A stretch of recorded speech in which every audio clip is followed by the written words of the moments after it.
Hello and welcome to Euphoria. This channel explores designing, creating and building models for a LEGO city. We'll be exploring the joys and challenges of building official LEGO sets and designing and making modifications and my own creations. In this series of videos, I'll be explaining how I develop the concept, design and build for a LEGO creation of my own design, a MOC or my own creation. I'm going to be creating a building for my LEGO city. It will be an old astronomical clock that sits in the centre of the town and is a historical landmark and tourist attraction. If you haven't seen them yet, you might want to look at the earlier videos in this series, which looked at the inspiration and concept for this design. There's a link in the card above and in the description below. In this video, which is part 3 of the series, I'm going to look at turning the concept into an outline design for the model. This video will be followed by further videos covering the rest of the design and build of the model. Look out for those coming up. So now we'll take the concept developed in the previous video and work on it a bit more. Here's a reminder of the concept for this MOC. It will be a building with a historical feel and containing an old astronomical clock on a 32 by 32 base plate in the format of a tower that's 3 or 4 stories high with separable floors as for modular buildings, facing the front onto the town square, incorporating a passageway round the building or access through the building to the street behind. It will be a full building with all its walls, but with the main viewpoint from the front or side. Built to minifig scale and modular standards, using the colour palette and parts similar to the Harry Potter Hogwarts sets, possibly to include a fountain on the inside or outside of the building. Part of the inspiration for this build was the LEGO Harry Potter clock tower set. So, as a starting point to visualise the concept, I imagined 2 Harry Potter Hogwarts clock towers back to back on a modular base. But that isn't quite how I intend to build it. First, I need to make sure I'm making the most of my opportunities and look at various options. We'll look at the opportunities that I have with this concept and look at the options for turning this into a design, make some early design decisions and develop the outline design for the MOC. That's why I call this the O phase of my design process. So let's look at the opportunities presented by this concept, also bearing in mind the constraints that I outlined in my previous video. To develop my ideas, I bought and built the Harry Potter Hogwarts clock tower set and the Harry Potter Whomping Willow Castle. There are lots of useful and interesting ideas and parts in those sets, so I rather want my MOC to use those parts and a similar colour palette to those sets. As these are recent or current sets, there is plenty of availability of parts from these sets should I need to obtain more parts. If you want to see how I built those and the ideas I got from the builds, please see my other videos on my channel. There are links in the description below. I really like the indented front, the arch and clock feature of the Harry Potter Hogwarts clock tower, so I have an opportunity to use a similar design approach and reuse some of the parts from that feature. I also really like the gabled roofline of the Harry Potter Hogwarts clock tower. It reminds me of old buildings that I've seen in historical centres in continental Europe. This design gives an interesting cross-gable roof. This is quite hard to achieve, especially with 2 different slopes, and the LEGO designers have done some heavy lifting here on the design of this roof. So again, I have an opportunity to reuse the design approach for the roofline. Here I've shown what the Harry Potter clock tower would look like on a modular 32 by 32 base plate, with another one placed back to back with it. That leaves quite a bit of space around the building, at the side and or at the back, so I have the opportunity to expand the building or add additional features to make it more interesting. There are some nice octagonal rooms in the castle part of the Harry Potter Whomping Willow set, and an interesting tower with a conical roof. I might be able to use those parts to make an octagonal tower that could add interest to the outline of this building. There's a feature in the Harry Potter clock tower set that I'd like to include in the design somehow. In that set, it's a bathing pool. I love the design of the spouts that are issuing water. I'd like to take the opportunity to build that into this design. It's an optional part of the concept that I would like to consider because it would make a nice feature as a fountain. So there are some great opportunities to do something really interesting with this build. So now I'm going to look at some of the main options I have for the layout of this building. These are the main options for the outline of the design, and they are fundamental to the shape of the building. There'll be lots of design choices later, but here I want to address some of the fundamental decisions that will determine the size and layout of the build. I did spend quite a lot of time looking at these options. Altogether, I think I tried about 30 variations of the outline design to see what would work. That's without doing the detailed work on the design. So I'll try to explain some of the main options that I considered, but they don't represent a set of options that I went through very logically. I may be showing you examples of some of the design iterations. They are messy, not particularly pretty, and often they don't work. They were things I tried and considered. There were quite a few dead ends in this part of the process, as I explored what I think will work and what won't work before settling on an outline design that I think is worth pursuing. So one of the first things to decide is whether it's going to be a straight modular or a corner modular. If it's a straight modular, then it would sit on a standard modular footprint, something like this. If it's a corner modular, then it would sit on a standard modular footprint, something like this. Part of the context for this MOC that I worked out earlier is that I want some kind of passageway or alleyway through this space. That means that if it's a straight modular, it would need a passageway through the building. If it's a corner modular, then the alleyway or access would be to one side. I'll tell you what I decided in a minute, because there are some other factors to consider as part of this decision. So first, I had to decide which way the building was going to face.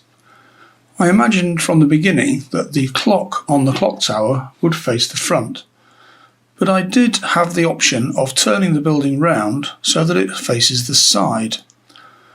But having thought about it a bit, I decided that it would be too difficult to make it line up that way with other modular buildings either side, and I wanted the astronomical clock to face onto the square, which is at the front of the building, so I decided to keep it facing the front. I need an archway through the building or a passageway down the side. I did spend some time playing around with this, because it's a fairly fundamental design choice and will be difficult to change later. One option I considered was to have an archway at the side of the building. I could use the archway from the Harry Potter Whomping Willow set, but it's a bit wide. I also tried narrower arches, but if it is at one side of the building, it's difficult to make it connect to a modular building on the other side of the arch. So if it's a straight modular, I think I'm left with the option of an archway through the building. That's a viable option, and there are real-life examples of clock towers with archways through them. Now, if we consider a corner modular layout, the building is typically 24 studs wide on each side. The Harry Potter clock tower is about 18 studs wide, so that gives me a few studs of space to extend the building or add a tower at the side.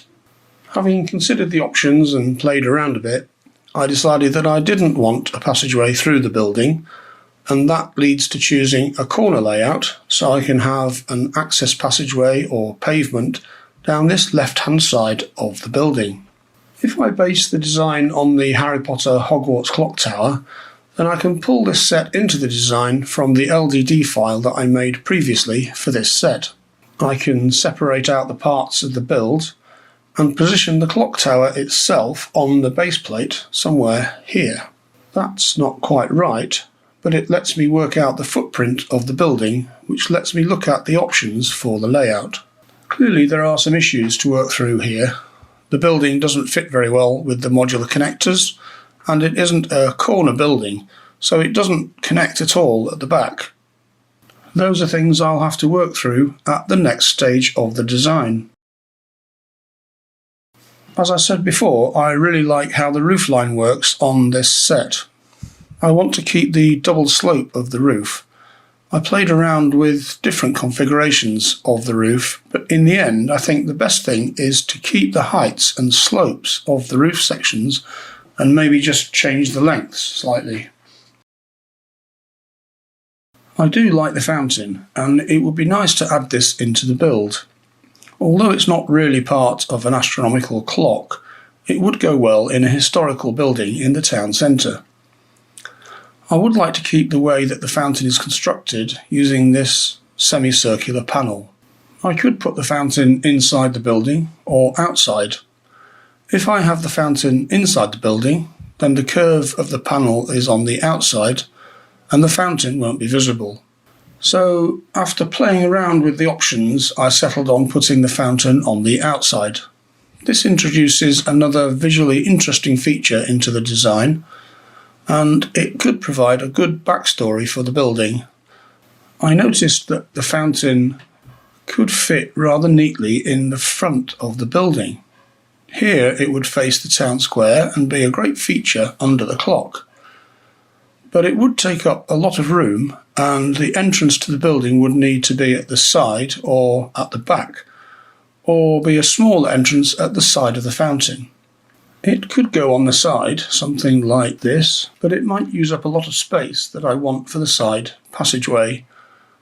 Or it could go on the back, but then it won't be very visible or accessible from the town square, which is at the front. After playing around with the options, I decided that if I am going to keep the fountain, it has to go on the side of the building. I also have to decide where to put the entrance to the building. I can keep the entrance in the central arch, as in the Harry Potter clock tower, or I could move it to be at a different position in the front, or could put it on the side or round the back of the building. After deciding on the fountain being at the side, I decided to keep the entrance at the front.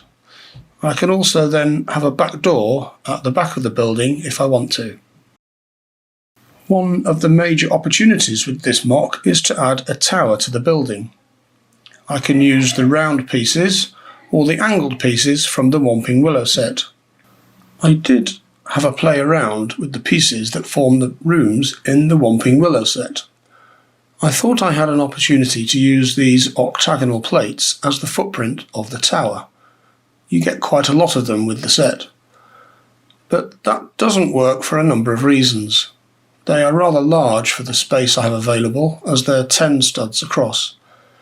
It's also difficult to make angled corners that fit on here, and it's quite difficult to make a roof that fits on as well. They're too big for the conical roof pieces to fit on neatly, so the tower will need to be a bit smaller than those plates.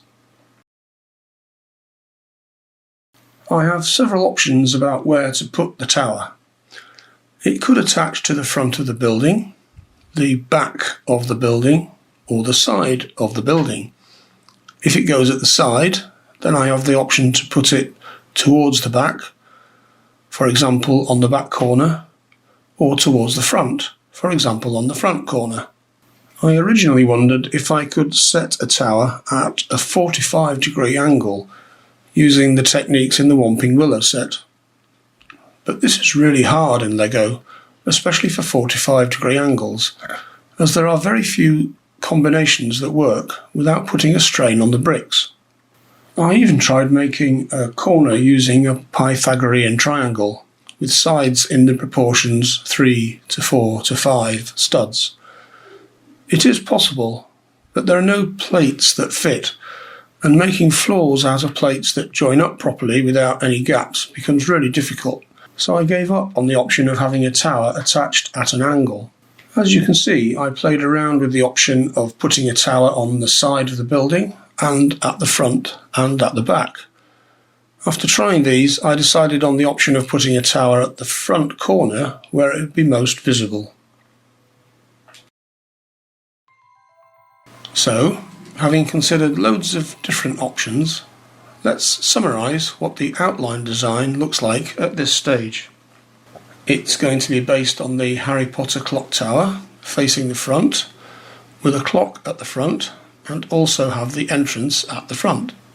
It's going to be a corner modular building, which means it needs to connect to a modular building at the side and another one at the back. The building will have a cross-gable roofline, like the original clock tower. It will have a tower on the left-hand side, probably towards the front, based on the octagonal towers from the Whomping Willow set. There'll be a fountain outside the building, also on the left-hand side. There needs to be access round the left-hand side of the building, which would be a passageway between buildings, or, if repositioned, could face onto a road. Looking at the clock tower build, I think it will split fairly easily into 3 levels, but if I'm going to use the parts that I like from the Whomping Willow Castle, I need to work out how to make them into separable floors in modular style.